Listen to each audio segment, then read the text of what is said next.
오늘 우리에게 주신 하나님 말씀 사도행전 8장 1절에서 8절까지의 말씀 제가 봉독해 드리도록 하겠습니다.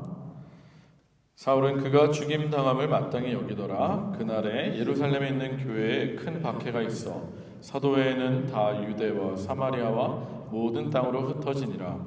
경건한 사람들이 스데반을 장사하고 위하여 크게 울더라.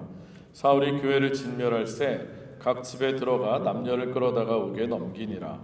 그 흩어진 사람들이 두루다니며 복음의 말씀을 전할새 빌립이 사마리아의 성에 내려가 그리스도를 백성에게 전파하니 무리가 빌립의 말도 듣고 행하는 표적도 보고 한 마음으로 그가 하는 말을 따르더라. 많은 사람에게 붙었던 더러운 귀신들이 크게 소리를 지르며 나가고 또 많은 중풍병자와 못 걷는 사람이 나으니 그 성에 큰 기쁨이 있더라. 아멘. 이는 살아계신 하나님의 말씀입니다. 다 자리에 앉으시겠습니다. 기도합니다. 하나님 감사합니다. 우리의 입술로 마땅히 하나님을 찬양해야 함을 우리들 다시금 깨닫습니다. 우리의 찬양을 받으신 주님, 우리의 삶으로 또 예배로 올려드리는 하나님께 찬양이 연락되는 찬양이 되게 하여 주시옵소서. 입술만이 아니라 우리의 온 존재가 영혼이 하나님께로 온전히 올려드리는 참다운 제사, 참 예물 우리의 예배가 되게 하여 주시옵소서. 이 시간도 우리의 마음과 생각이 주님께로 온전히 집중되게 하시고 주님이 받으시는 그런 예배 드리는 우리들 되게 하여 주시옵소서. 오늘도 주님의 말씀을 듣기 위해 이곳에 모인 성도님들에게 하나님의 음성이 전달되게 하시고 부족한 저의 모습은 가려주시고 오직 성령의 역사가 강력하게 나타나는 귀하고 놀라운 은혜의 시간 되게 하여 주시옵소서. 예수님의 이름으로 간절히 기도합니다. 아멘. 할렐루야. 할렐루야. 반갑습니다. 오늘도 주님 전에 나오신 여러분들에게 다시 한번 주의 이름으로 환영한다는 말씀을 드리고 싶습니다. 우리가 주님 전에 오는 것이 정말 큰 복입니다. 여러분 믿으십니까? 우리가 어찌 감히 그 위대하신 하나님 앞에 올 수 있겠습니까? 불러주신 분 하나님이 계셔서이니까요. 그 은혜에 감사하시는 여러분 되시기 바랍니다. 특별히 오늘도 말씀을 통해서 하나님의 음성 들으시고 깨닫고 결단하시는 귀한 시간이 되시길 바라고요. 이제 휴가 기간이 시작되고 방학 기간이 되어서 한국 가신 분들 또 출타하신 분들이 많아서 또 넓은 예배당으로 오니까 딴 때보다 빈자리가 좀 있어 보이는데요. 우리 이동 중에 또 댁에서 또 나중에 영상으로 보시는 분들도 동일한 은혜가 있기를 주의 이름으로 축원합니다. 네, 여러분들 혹시 바둑 좋아하십니까? 바둑 혹시 두시는 분들 계신지 모르겠습니다. 아마도 어르신들 중에는 바둑을 두시는 분들이 많이들 계실 텐데 흔히들 바둑을 두는 사람들은 인생이 마치 바둑의 축소판과 같다. 바둑이 인생의 축소판과 같다. 제가 거꾸로 얘기했네요. 그렇게 이야기들을 한다고 합니다. 한 수 한 수 이렇게 선택해서 놓을 때마다 그 선택의 결과가 이렇게 쌓이고 쌓여서 큰 흐름을 만들고 또 결과를 만들어내는 것이 마치 인생에서 계속 선택을 하면서 한 걸음 한 걸음 나아가는 것과 비슷하다고 해서 그렇게 이야기들을 한다고 합니다. 그래서 바둑에서는 몇 수 앞을 내다볼 수 있느냐 이걸 가지고 그 사람의 실력을 평가합니다. 즉 당장 눈앞의 이익에 취해서 지금 당장 돌 하나 놓기만 급급하고 멀리 내다보지 못하는 사람도 있고요. 아니면 참고 인내하면서 멀리 10수 아니 100수 앞을 내다보면서 바둑을 두는 사람들도 있습니다. 그것에 따라서 그 사람의 실력이 평가가 됩니다.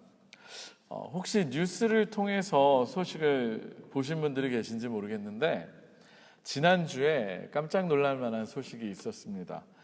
이세돌 구단 여러분 혹시 기억하십니까? 10년 전에 알파고라고 하는 인공지능하고 바둑 대결을 해서 5번에서 1번 딱 이겨가지고 바둑은 그래도 사람이 AI한테 지지 않겠지라고 했는데 그 무참한 패배를 경험해서 우리에게 충격을 줬던 그런 일이 있었습니다.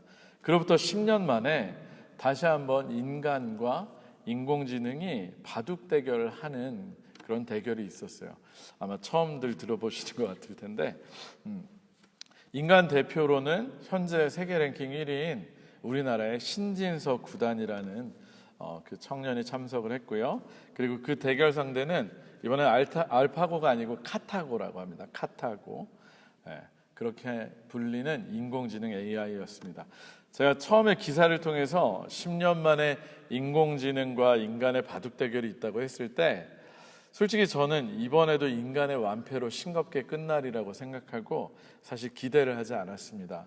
그런데 이번 대국이 인공지능이 2점을 접어주고 하는 젖바둑이라고 하더라고요. 바둑 하시는 분은 알겠지만 2점을 먼저 놓고 시작하는, 많이 봐주기 시작하는 젖바둑이고, 인간 대표인 신진서 구단이 평소에 AI를 통해서 기보를 연구하고 바둑 두는 거를 훈련하고 연습하고 또 공부를 해서 현재 세계 랭킹 1위까지 오른 그런 사람이라서 사실 달리 또 흥미가 생긴 것도 사실입니다. 그러나 첫 판이 펼쳐졌을 때 역시 예상대로 인공지능의 카타고가 승리를 했다는 소식을 듣고서 역시 그러면 그렇지 이번에도 역시 인간이 안 되는구나 라고 생각하고 더 이상 관심을 갖지 않았었습니다. 그러다가 후에 기사를 통해서 접한 경기 결과는 두 번째 대국과 세 번째 대국을 모두 누가 이겼다? 신진서 구단, 인간인 신진서 구단이 카타고를 상대로 승리를 했다는 것이고, 그래서 최종 스코어 2대1로 승리를 하게 됐다는 놀라운 소식이었습니다. 물론 2점을 깔고 둔 바둑이라서 그 의미가 대단하지 않다라고 평가절하를 하실 분들이 계실지 모르겠지만, 전문가들의 말에 의하면 2점을 깔아주더라도 카타고에게 이기는 것이 사실상 불가능하다라고 얘기가 될 정도로 워낙에 카타고의 실력이 압도적이었습니다.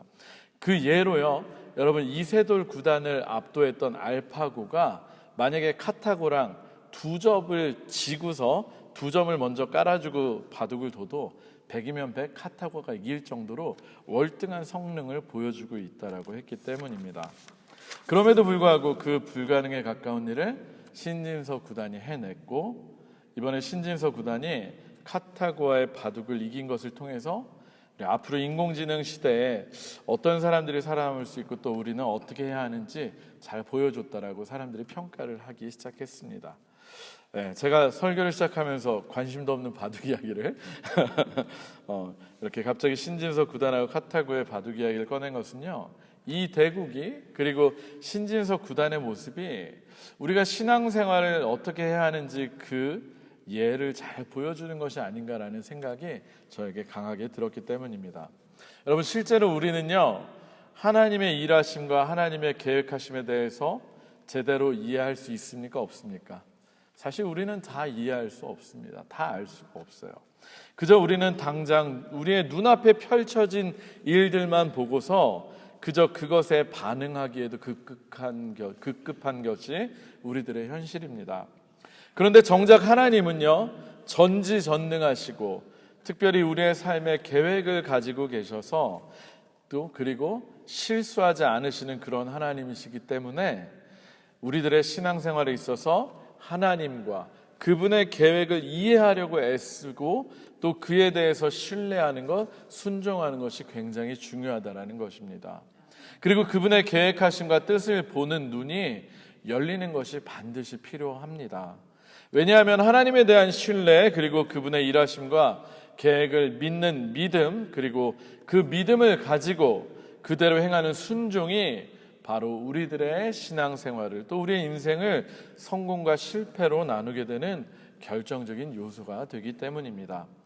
여러분, 이렇게 말씀드리면 좀 그렇지만 우리의 인생은요, 하나님의 일하심에 대한 우리의 반응이라고 해도 과언이 아닙니다. 실제 우리 신앙생활은 그렇습니다. 따라서 우리의 반응에 따라서 우리의 인생과 신앙생활의 결과는 극명히 달라진다는 것입니다. 사실 우리의 일상의 삶에서 일어나는 일들을 보면 우리가 다 이해할 수 없는 일들이 너무나도 많지 않으십니까? 지금 당장 그 의미를 알 수 없는 고난과 환난이 찾아올 때도 있고요.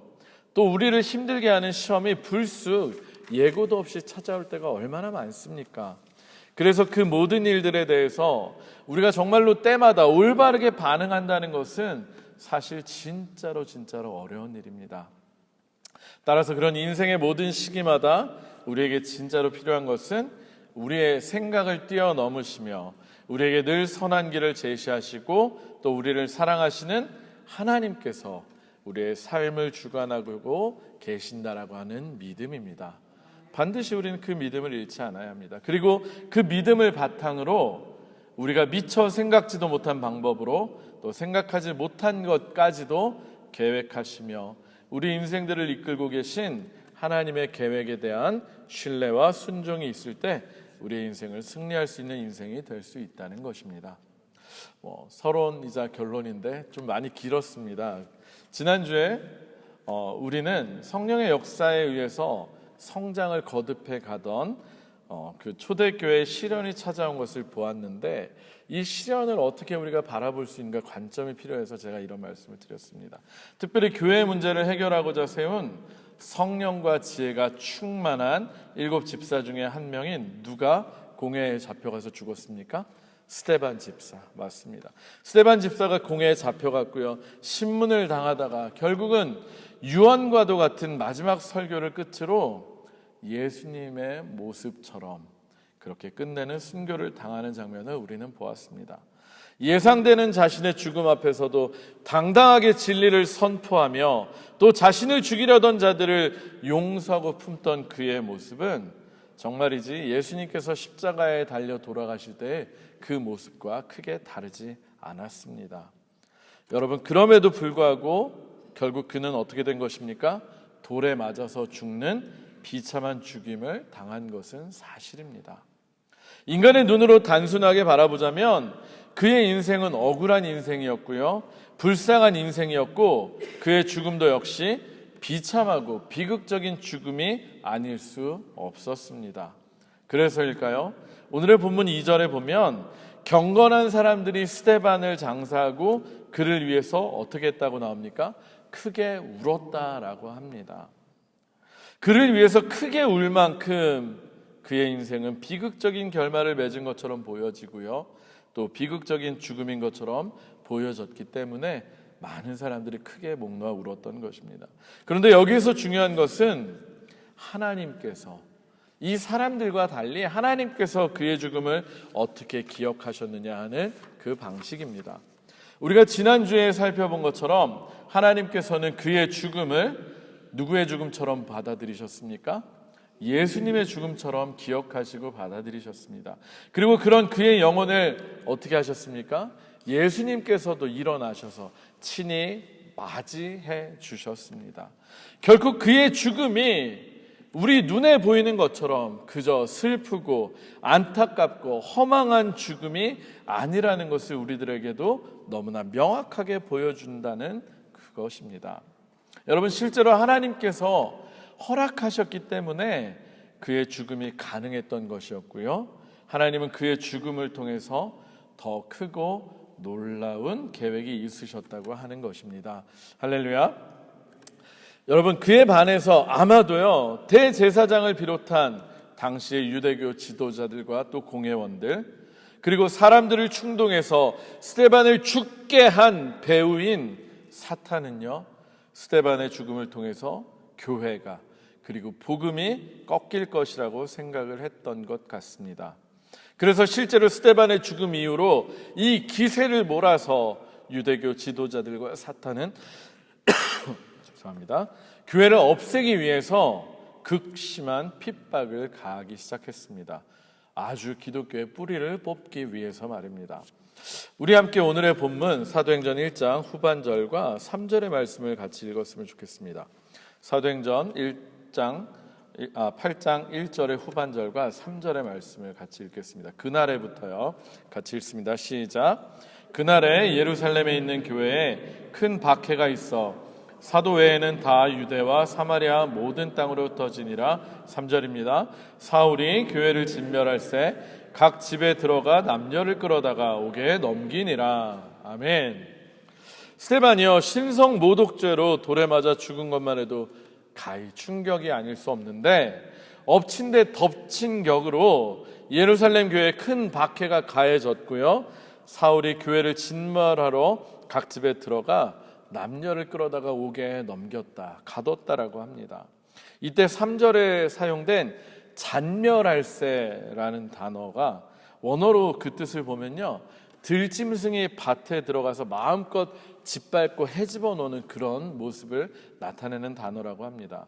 그래서요, 어디서 이렇게 표현을 하는데, 사울의 모습이 마치 멧돼지가 포도밭에 들어가서 포도를 마구 짓밟으면서 망가뜨리는 모습이다, 그렇게 미쳐 날뛰고 있다라고 이 본문이 말하고 있다라는 것입니다. 여러분, 그리고 실제로 그 결과로 어떻게 되었습니까? 1절을 보면 그 박해를 피하기 위해서 사도들 외에는 다들 어떻게 했습니까?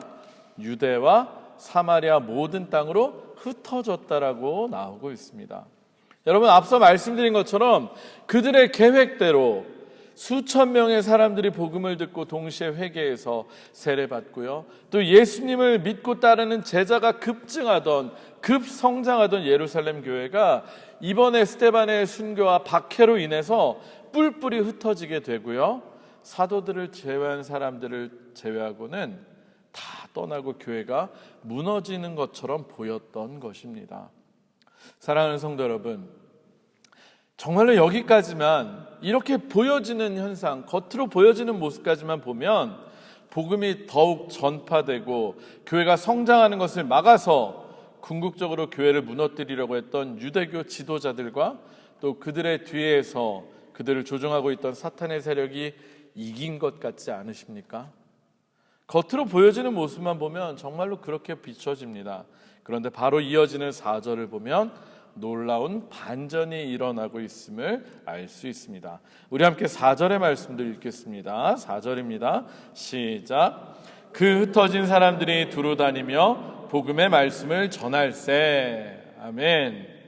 스데반을 죽이고 예수 믿는 사람들을 잡아다가 옥에 가두고 마구 짓밟으면 끝날 것 같았던 교회, 실제로 핍박을 피해서 사람들이 떠나고 흩어지게 되었던 그 교회, 그래서 끝장이 난 것 같은 교회인데 정말 드라마틱한 반전이 일어나기 시작했다는 것입니다.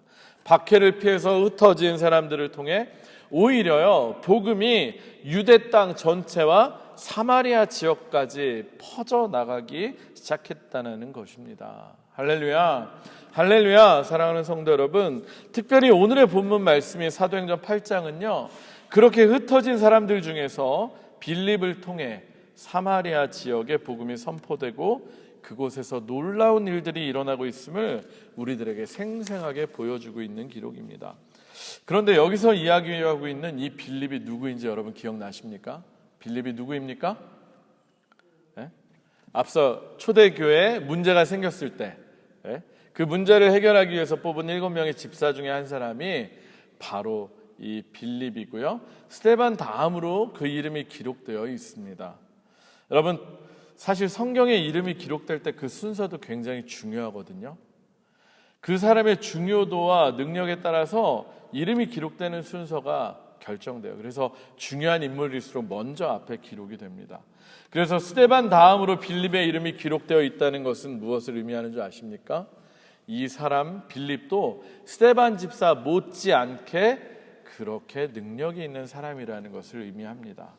여러분, 빌립 역시 어떤 사람이겠습니까? 역시 초대교회가 7집사를 뽑은 기준에 합당한 사람으로서 성령과 지혜가 충만하여 칭찬받는 그런 사람, 특별히 그 7명 중에서도 앞에 나올 정도로 유독 성령과 지혜가 충만하고 칭찬받는 그런 사람이었다는 것입니다.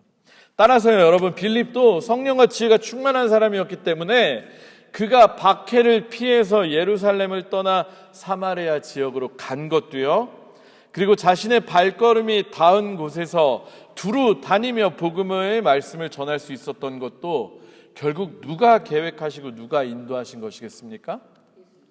네? 네. 맞아요. 예수님이. 네. 당연히 그는 성령이 충만하고 지혜가 충만한 사람이었기 때문에 그의 발걸음을 인도하시는 분도 성령님이시고요, 성령님이 주시는 지혜가 충만했기 때문에 그가 하는 행동과 말도 다 성령님께서 인도하신 것이라는 사실입니다. 만약에 그가 성령님을 통해서 인도함을 받고 성령님의 음성에 순종하는 사람이 아니었다면 여러분, 스데반의 죽음을 통해서 그는 어떤 감정을 가장 강하게 느꼈겠습니까? 두려움을 느꼈을 것입니다. 야, 스데반 다음에 나도 죽임 당하는 것이 아닐까? 그리고 그가 사마리아 땅으로 갔을 때요, 아마도 그는 숨죽여서 가만히 숨어서 박해가 잠잠해지기만을 기다리고 있었을 것입니다. 만약에 그가 성령과 지혜가 충만한 사람이 아니라 인간의 지혜와 능력을 따르는 사람이었다면 그의 사마리아 행은 어쩌면 굉장히 탁월한 묘수가 아닐 수 없습니다. 여러분, 왜 그렇겠습니까? 유대인들 사마리아 사람 어떻게 생각합니까?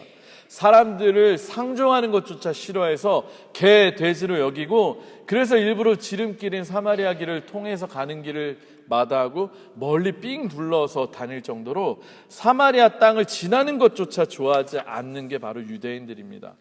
여러분, 그렇기 때문에 사마리아 땅만큼 또 박해를 피해서 숨어들기에 좋은 곳이 또 어디에 있겠습니까? 그런데 그는 그런 인간적인 생각과 계산에 의해서 사마리아 땅으로 간 것이 결코 아니었습니다. 오히려 성령님께 이끌려서 사마리아 땅으로 갔던 것이었고, 그래서 거기서도 박해를 피해서 도망친 사람이 아니라 예수 그리스도의 복음을 전하는 전도자로서, 선포자로서, 선교사로서 당당하게 예수 그리스도의 복음을 전파하고 표적을 베풀고 귀신을 쫓아낼 수 있었던 것입니다. 그리고 그런 그를 통해서 사마리아 사람들이 복음을 받아들이게 되면서 사마리아 성이 어떻게 되었다고 나오고 있습니까? 8절을 보면 그 성에 큰 기쁨이 있더라 라고 기록이 되어 있습니다. 여러분, 예수 그리스도를 만나고 복음을 받아들이고 구원받은 사람들이라면 누릴 수 있는 참된 기쁨과 감사가 그 도성 사마리아에 이 빌립의 선포를 통해서 가득 차게 되었다라는 것을 오늘의 본문은 우리에게 말씀하고 있는 것입니다. 할렐루야. 사랑하는 성도 여러분, 우리는 여기에서 바로 우리의 생각과 계산을 뛰어넘는 하나님의 일하심을 보게 됩니다. 오늘의 본문 1절 후반절을 보면 교회에 큰 박해가 일어나고 사람들이 박해를 피해서 흩어졌음에도 사도들은 어떻게 하고 있었습니까?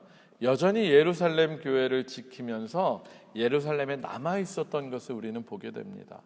물론 박해를 받아서 흔들리고 또 흩어지고 있던 교회, 예루살렘 교회를 지켜내고 신앙의 형제들을 지켜내는 역할 분명히 필요했을 것입니다. 그런데 이것을 다시 생각해 보면 어쩌면 정반대의 이야기가 될 수도 있습니다. 만약에요, 예루살렘 교회에 큰 박해가 없어서 사람들이 흩어질 일이 없었다라고 한다면 예수 그리스도의 복음이 예루살렘을 넘어가기는 상당히 힘들었을 것이라고 생각할 수 있습니다. 왜냐하면요, 여전히 예수님의 제자들을 중심으로 하던 유대계 그리스도인들은 사마리아 지역에 대한 거부감이 있었던 것이고요, 심지어 그들은 예수님과 자신들을 배척했던 사마리아 사람들에 대해서 좋지 않는 감정 또한 가지고 있었습니다. 그래서 예수님과 십자가 지로 이제 가실 때 사마리아 사람들이 자신들을 배척하자 어떻게 하자 그럽니까? 하늘에서부터 불을 내려서 우리 멸망시킵시다, 이런 얘기까지 했던 게 바로 제자들이었어요.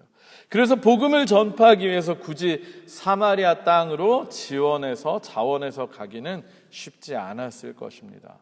그런데요, 우리가 사도행전의 말씀을 볼 때 잊어서는 안 되는 가장 중요한 말씀이자 어쩌면 사도행전의 내용을 단 한마디로 요약하는 주제 성구가 있는데 그게 바로 사도행전 1장 8절의 말씀입니다. 아마 암송하고 계시는 분들도 많으실 텐데 한번 찾아보실까요? 사도행전 1장 8절을 마지막으로 한번 같이 찾아 읽도록 하겠습니다. 사도행전 1장 8절의 말씀입니다. 암송하시면 더 좋습니다. 우리 함께 읽습니다. 시작. 오직 성령이 너희에게 임하시면 너희가 권능을 받고 예루살렘과 온 유대와 사마리아와 땅끝까지 이르러 내 증인이 되리라 하시니라. 아멘. 여러분, 사도행전을 요약하는 말씀이자 앞으로 사도행전을 통해서 그려나갈 하나님의 일하심을 예언하는 말씀인데 그 내용이 무엇이었습니까?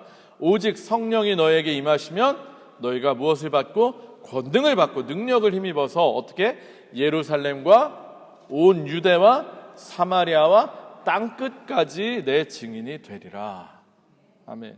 즉 복음이 예루살렘을 넘어서 온 유대 땅으로, 그리고 사마리아로, 그리고 궁극적으로 어디까지? 땅 끝까지 전파된다고 하는 것을 미리 말씀하고 계셨던 것입니다. 그런데 누구를 통해서 이렇게 하신다고요? 성령이 임하셔서 권능을 받은 사람들을 통해서 이렇게 하신다는 것입니다. 그런데요, 여러분, 실제로 오순절 마가의 다락방에 성령이 임했습니까? 안 임했습니까? 임했습니다. 제자들에게 그래서 권능이 생겼습니까? 안 생겼습니까? 생겼습니다. 그런데도 여전히 복음이 온 유대와 사마리아로, 그리고 땅끝으로 뻗어나가고 있었습니까? 아직 못하고 있었습니까? 못하고 있었어요. 이때 사탄은요, 유대교 종교 지도자들과 사람들을 동원해서 교회를 핍박하고 박해해서 복음이 전파되는 것을 막으려고 했지만, 사람들이 두려워하고 믿음을 버리도록 하기 위해서 스데반을 죽이고 핍박했지만 그 결과가 어떻게 되었다는 것입니까? 네? 맞습니다. 우리가 오늘 본문을 통해서 보는 것처럼 복음이 사도행전 1장 8절의 말씀처럼 드디어 예루살렘을 넘어서 온 유대와 사마리아까지도 전파되게 되었다는 사실입니다. 여러분, 사단의 역사와 핍박을 오히려 하나님은 하나님의 말씀을 이루어가는 기회로 사용하셨고요, 오히려 위기와 핍박을 복음 확장의 기회로 바꾸셨다라고 하는 사실입니다. 따라서 스데반의 죽음을 허락하신 것도, 그리고 사울을 필두로 해서 교회를 잔멸하기 위해서 날뛰는 것도 결국 하나님의 허락하심과 계획하심 아래에 있었다는 것을 우리는 분명하게 알 수 있는 것입니다. 그리고 스데반의 죽음에서도, 그리고 교회를 핍박하는 데 앞장서고 있던 사울도 이미 하나님께서 땅끝까지 복음을 전하기 위해서 준비시키고 있었음을 우리는 이미 잘 알고 있습니다. 따라서 이 모든 것들을 생각해 볼 때 역시 우리들에게 필요한 것이 무엇이겠습니까? 처음 설교의 서론에서 말씀드린 것처럼 우리의 삶의 모든 상황과 환경이 그 일어나는 일들을 통해서 하나님의 계획하심과 하나님의 일하심을 볼 수 있는 눈이 열리는 것이 필요하다라는 것입니다. 그리고 그 하나님의 일하심을 내가 경험하게 될 때 과감하게 그 하나님의 일하심에, 또 성령님의 일하심에 순종하는 믿음의 순종이 정말로 필요하다라고 하는 것입니다.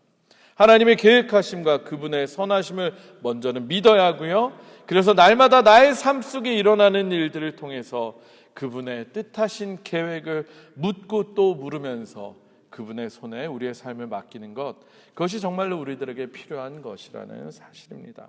여러분, 그렇다면 우리는 그것을 언제 또 어떻게 그런 삶을 살 수 있겠습니까? 오직 한 가지 방법뿐입니다. 날마다 성령과 지혜로 충만해질 때 우리도 그런 삶을 살 수 있는 것입니다. 성령의 인도하심을 받으면서 말씀을 붙들고 기도할 때 내 생각과 내 계획과 내 능력이 아니라 정말로요, 하나님의 일하심과 하나님의 계획을 발견하면서 그분의 일에 사용될 수 있는 것입니다. 앞서 제가 인공지능 카타고와 신진서 9단의 대국 이야기를 좀 길게 말씀드렸는데 그 이유가 바로 여기에 있습니다. 여러분, 평소에 아까 말씀드렸지만 신진서 9단은 인공지능 카타고를 통해서 바둑을 공부하고 기보를 연구했다라고 합니다.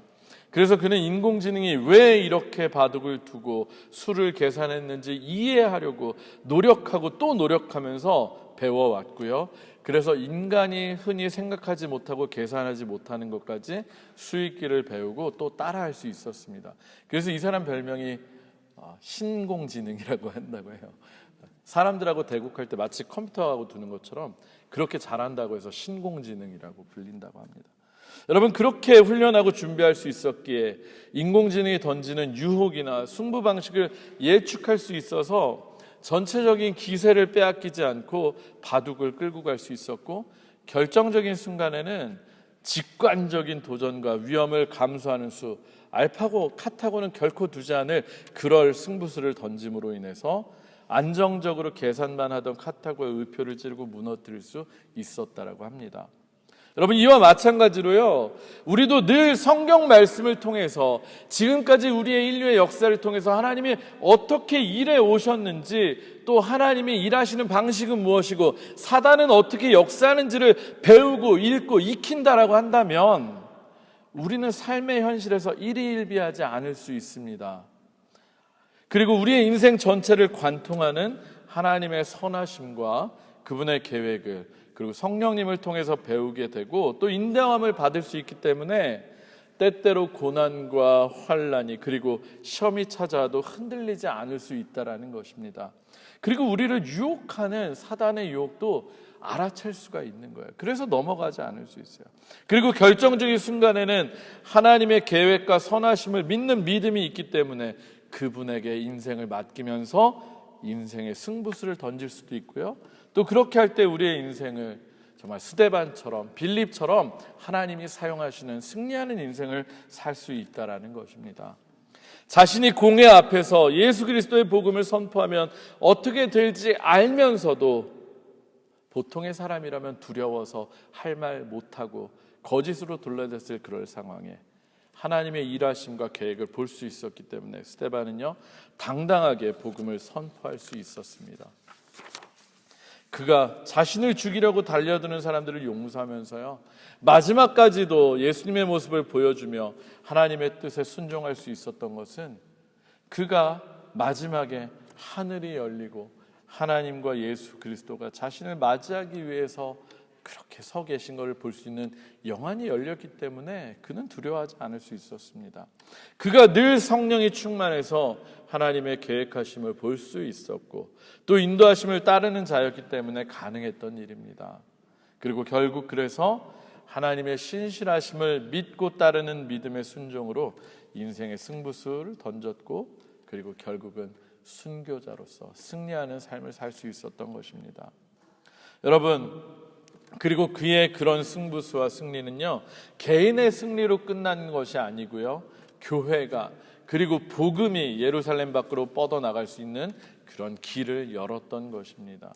그리고 역시 그와 같은 사람 빌립을 통해서 그 누구도 다가가지 않고 시도하지도 않았던 사마리아 지역에 복음이 선포되고 구원의 기쁨이 가득 차는 놀라운 구원의 역사가 일어날 수 있었던 것입니다. 말씀을 마무리하도록 하겠습니다. 여러분, 사랑하는 성도 여러분, 우리 하나님은 인공지능 카타고와 비교하면 어떤 분이신 것 같습니까? 비교도 안 되는 전지전능하신 분 아니십니까? 그리고 그분은 특별히 우리를 사랑하시고 우리의 인생에 훌륭한 놀라운 계획을 가지고 계신 분이십니다. 그것 또한 여러분 믿으십니까? 신진서 9단이요, 카타고를 통해서 바둑을 공부하고 배웠던 것처럼 우리는 하나님으로부터, 특별히 그분의 말씀이 기록된 성경으로부터, 그리고 그분의 영인 성령으로부터 인생을 어떻게 살아가야 하는지를 배워야만 합니다.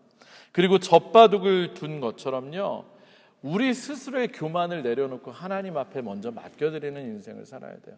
내 뜻과 내 생각과 내 판단이 언제고 틀릴 수 있고 나는 흔들릴 수 있다는 걸 믿고 하나님께 접어드리면서 내 인생의 수를 그분께 맡겨드리는 그런 인생을 우리는 살아가야만 합니다.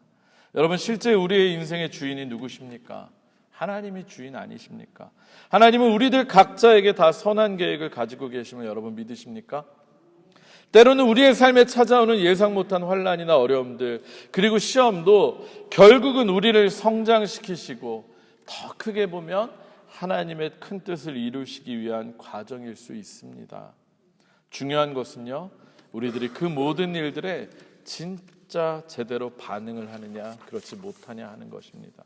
매사에 흔들리면서 일희일비하면서 왜 나에게 이런 일을 주셨는지 하나님을 원망하고 불평만 하고 앉아있을 것이 아니라 하나님의 선하심과 계획하심을 믿으면서 하나님의 뜻을 구하고 그리고 그것에 순종할 때 우리의 인생은 하나님 편에서 더욱 아름답게 사용되는 귀한 인생이 될 것입니다. 여러분, 지금도 인생의 여러 어려움들로 인해서 힘들고 고통하시는 분들이 우리 공동체 안에 참 많습니다. 그래서 저도요, 그런 분들 생각하면 늘 괴롭고 마음이 힘들 때도 있고요, 또 이런 설교를 하기가 쉽지 않을 때도 많습니다. 그리고 어떨 때는 저도 개인적으로 하나님께 원망, 불평 늘어놓을 때도 많습니다. 우리 성도님들의 아픔이 제 아픔처럼 생각되기도 하고, 어쩜 그러실 수가 있는가, 어쩜 저렇게까지 궁지로 몰아가실까 할 때 너무한다 생각이 들 때도 있습니다. 그러나요, 우리의 삶이 이곳에서가 다가 아니라는 거 우리 믿고 있지 않습니까? 이곳에서가 다가 아니기 때문에 우리의 이해를 뛰어넘는 하나님의 선하심과 계획하심을 믿기 때문에 오늘도 그저 하나님의 뜻을 구하며 기도를 하는 것입니다.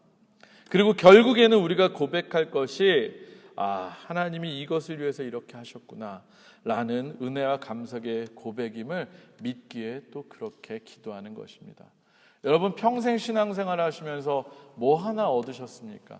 저는 지금까지 신앙생활 하면서 딱 하나 자신 있게 말할 수 있어요. 하나님은 다 뜻이 있으시구나. 하나님은 결국 나에게 선한 길로 인도하시는구나. 여러분, 그런 고백할 수 있지 않으십니까? 인생의 모든 순간 미리부터 좌절하고 흔들리고 넘어졌던 그런 모습들 우리도 있었잖아요. 근데 지나고 보면 어땠습니까? 하나님이 역전시키시고 또 회복시키시고 내가 계획했던 것보다 더 크게 역사하신 그 하나님, 우리 그 하나님 경험하시고 또 하나님께 감사하지 않으셨습니까? 오히려 흔들릴 수 있는 그런 상황일수록 더욱 하나님을 붙드시고 분명히 하나님의 계획이 있다, 분명히 하나님의 선하신 뜻이 있다는 것을 믿으면서 믿음의 순종으로 승부수를 던질 수 있는 저와 여러분들이 되시길 주님의 이름으로 축원합니다. 여러분, 성경의 인물 요셉 기억나시지 않습니까? 20년이 지나서야 그는 자신의 삶에 일어난 모든 고난과 역경의 의미를 이해하고 깨달을 수 있었습니다. 여러분, 1년도 아니고 2년도 아니고 20년입니다. 형들로부터 버림받고 노예로 팔려가고 그곳에서도 억울한 누명 쓰고 감옥에 갇히고 그의 인생 얼마나 억울함과 원통함과 불평, 불만이 가득할 수밖에 없는 그런 인생입니까? 그럼에도 불구하고 그가 늘 하나님의 계획을 기대하며 하나님 앞에서 순종하며 하루하루를 최선을 다해서 살아갈 때, 그래서 죄의 유혹도 뿌리치고 늘 자신이 할 수 있는 최선을 다했을 때 결국 하나님이 그에게 어떤 영광을 주셨습니까? 20년 뒤에 그의 꿈처럼 형들이 자신에게 와서 엎드려 절하게 되고요, 자신을 통해서 가족들이 정말로 기근을 피할 수 있고 또 자신을 통해서 애굽에서, 이집트에서 이스라엘 백성이 큰 민족으로 자라날 수 있는 그런 시간과 기회를 얻을 수 있었습니다. 분명히 그는 그때서야 하나님의 뜻을 깨달아 알 수 있었고 하나님을 찬양할 수 있었습니다. 그날까지 우리의 삶에도 언젠가 그런 날이 옵니다. 모든 것이 이해되고 해석되는 그 순간, 그날까지 늘 말씀 안에서 성령님의 인도하심을 따르면서 하나님의 일하심을 보시면서 날마다 승리하시는 저와 여러분들이 다 되시기를 주님의 이름으로 축원합니다. 반드시 하나님께서는 지금 우리의 아픔과 슬픔, 눈물을 큰 기쁨으로, 오늘의 말씀에서도 큰 박해를 큰 기쁨으로 바꾸신 그 하나님께서 우리에게도 동일하게 역사하실 줄로 믿습니다. 오늘도 그 믿음 가지고 주님 뜻대로 순종하며 살아나가는 저와 여러분 되시길 주의 이름으로 축원합니다. 축원합니다. 우리 시간에 한번 찬양하고 기도했으면 좋겠습니다. 제가 주보에 복사해 놓은 찬양이 있습니다. 나의 한숨을 바꾸셨네라는 찬양인데요, 여러분, 우리가 어찌 하나님의 뜻을 다 일일이 알 수 있겠습니까? 우리의 얇은 이해와 얄팍한 지식으로 어떻게 하나님의 일하심을 압니까? 그럼에도 불구하고 우리가 한숨 짓고 좌절하고 낭망하고 있을 게 아니라 나의 삶에 계획하시고 나의 삶을 이끄실 그 주님을 바라보며 그렇게 묵묵히 기도하며 나아갈 때 우리를 붙드신 주님께서 우리에게 결국은 큰 기쁨으로 우리의 눈물을 걷어주시고 소망을 세워주실 줄 믿습니다. 우리 시간에 한번 같이 찬양하고 기도합시다. 혹시 특별히 한숨 짓는 인생 살고 계신 분이 있으시다면 하나님의 크신 계획과 은혜를 기억하시고 또 기도하실 때 하나님의 위로와 또 계획하심이 보는 눈이 열리기 원합니다. 같이 한번 찬양하겠습니다.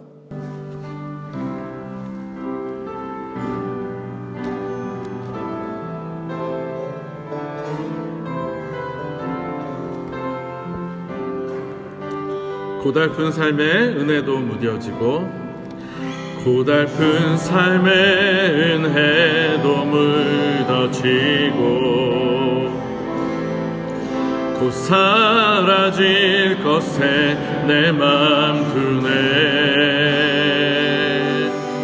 헛되고 헛된 것들을 바라보며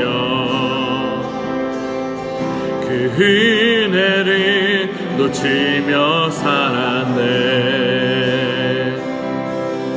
주어진 삶을 묵묵히 살아가며 날 붙드신 주 예수를 보내. 사망 가운데 놓여진 나의 삶을 날 건지신 그 이름 예수. 나의 한숨을 바꾸셨네. 나의 한숨을 바꾸셨네. 주를 향한 노래로, 소망의 노래로 나의 눈물을 거두신 주 예수 이름 안에 살게 하소서. 우리 처음부터 다시 한번. 고달픈 삶의 은혜도 물텨지고 곧 사라질 것에 내 맘 두네. 헛되고 헛된 것들을 바라보며 그 은혜를 놓치며 살았네. 주어진 삶을 묵묵히 살아가며 날 붙드신 주 예수를 보내. 사망 가운데 놓여진 나의 삶을 날 건지신 그 이름 예수. 나의 한숨을 바꾸셨네. 나의 한숨을 바꾸셨네. 주를 향한 노래로, 소망의 노래로 나의 눈물을 거두신 주 예수 이름 안에 살게 하소서. 나의 한숨을 바꾸셨네. 나의 한숨을 바꾸셨네. 주를 향한 노래로, 소망의 노래로 나의 안무를 고치신 주 예수 이름 안에 살게 하소서. 마지막으로 한 번만 더요. 나의 한숨을 바꾸셨네. 주를 향한 노래로, 소망의 노래로 나의 눈물을 거두신 주 예수 이름 안에 살게 하소서. 우리 시간에 한번 잠시 눈을 감고 기도하기 원하는데요. 여러분들은 지금까지 여러분들의 인생을 어떻게 바라보며 살아오고 있으십니까? 때로는 여러분들의 삶에 원치 않는 고난과 또 핍박과 어려움들, 시험들이 찾아오지 않습니까? 그럴 때마다 여러분들은 어떻게 반응하셨습니까?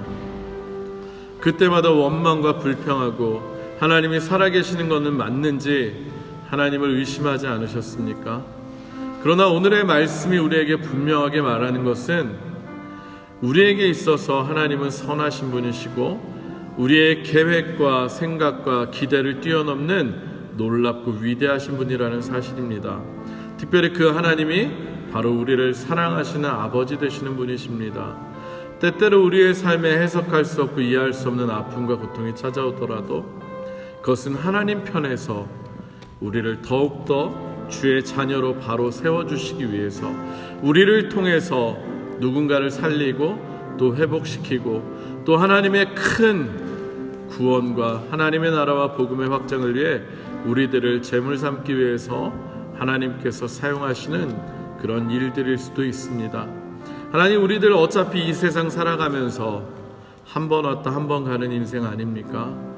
우리가 주인인 것처럼 내 삶의 때마다 시마다 내가 계획하고 한다고 해봐야 우리의 인생 우리 뜻대로 되지 않습니다. 우리에게 정말 중요한 건 우리의 삶이 누구 것인지, 우리의 주인이 누구신지를 먼저 고백하는 믿음이고요.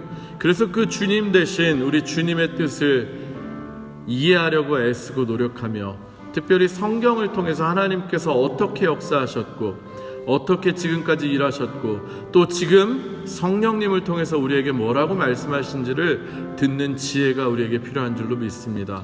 성령님께서 조명해 주실 때 말씀이 해석될 것이고 우리의 삶이 이해가 될 것이고 내가 이해할 수 없고 깨닫지 못했던 그 내 삶의 어려운 문제들도 하나님께서 풀어주시는 역사가 일어날 줄도 믿습니다. 여러분, 한번 기도합시다.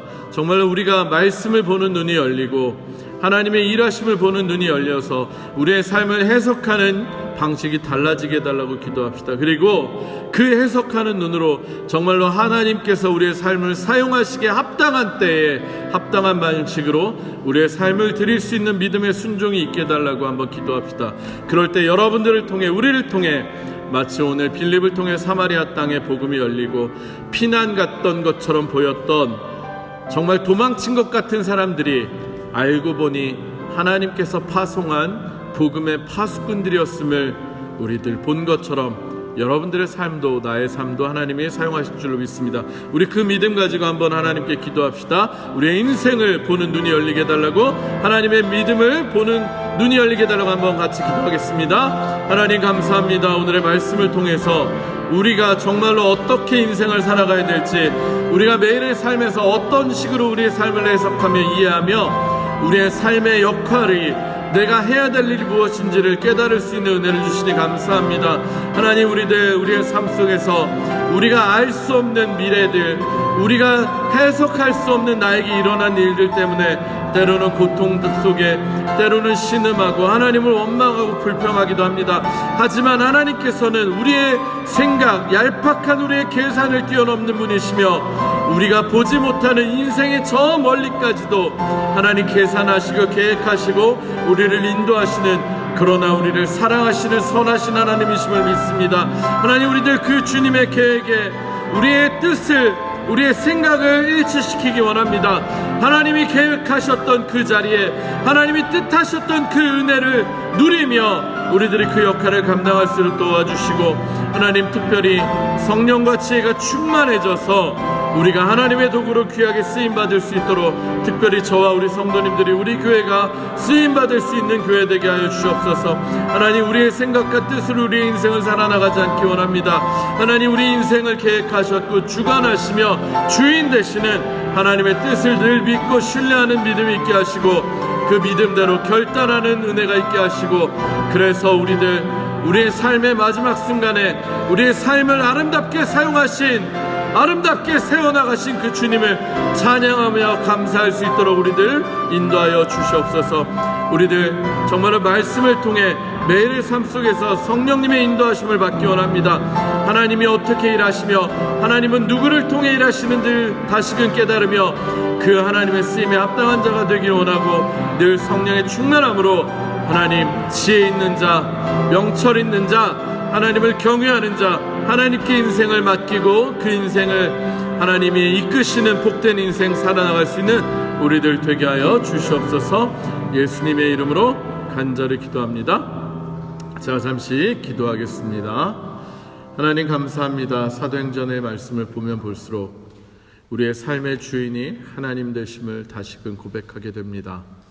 하나님, 성령에 충만했던 사람들이 써내려간 이 믿음의 역사가 바로 오늘날 우리들을 통해서도 써내려갈 수 있기를 간절히 주님께 사모하며 기도합니다.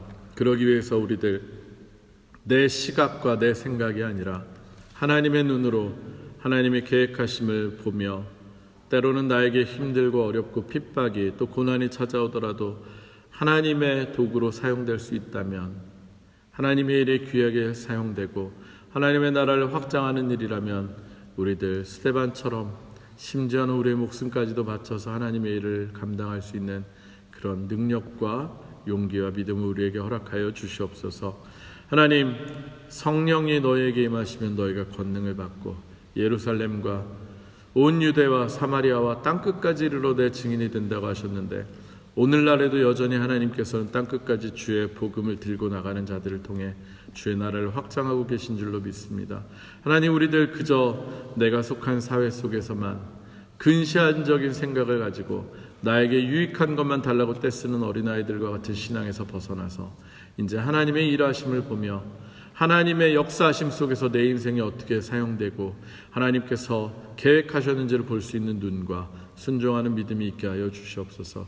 그래서 우리도 정말 주님께서 맞이하시는 복된 인생, 정말 천국에서 정말 하나님과 함께 기쁨을 나눌 수 있는 우리들 되게 하시고 우리들의 삶이 복되게 하여 주시옵소서. 하나님께서 오늘도 우리 성도님들과 함께 하시고 어렵고 힘든 시간을 겪는 성도님들, 특별히 하나님의 은혜를 깨닫는 놀라운 지혜를 허락하실 줄 믿고 감사하며 모든 말씀을 예수님 이름으로 기도합니다. 아멘.